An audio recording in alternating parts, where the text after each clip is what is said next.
সংখ্যালঘু নির্যাতন তো হচ্ছে ভারতে, ভারতের এক একটা মসজিদ তারা ভাঙতেছে এখন। এটা এটা এটা একটা লক্ষণ। আস্তে আস্তে ওর মানচিত্র মসজিদের মতোই ভেঙে খান খান হয়ে যাবে ইনশাআল্লাহ। এরা যেমন অখণ্ড ভারত চায়, আমরাও অখণ্ড ভারতই চাই। আমরা চাই অখণ্ড ভারত হবে কালিমা লা ইলাহা ইল্লাল্লাহ মুহাম্মাদুর রাসূলুল্লাহ। আপনারা তো মনে করেন যে ভারত আমাদেরকে ঘিরে রাখছে, তাই না? আসলে ভারতকে আমরা ঘিরে রাখছি।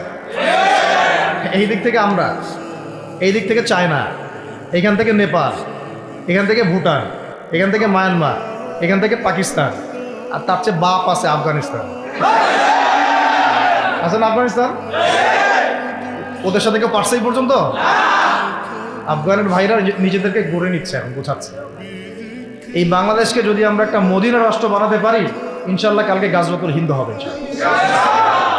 ওটার জন্য রেডি আমরা।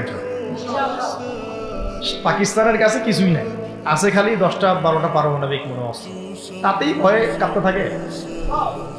চায়না খালি একটু ভয় দেখায় যে আগাইলে কিন্তু সিকিম নিয়ে নিব, আগাইলে কিন্তু চিকেন নেক গিলে ফেলবো।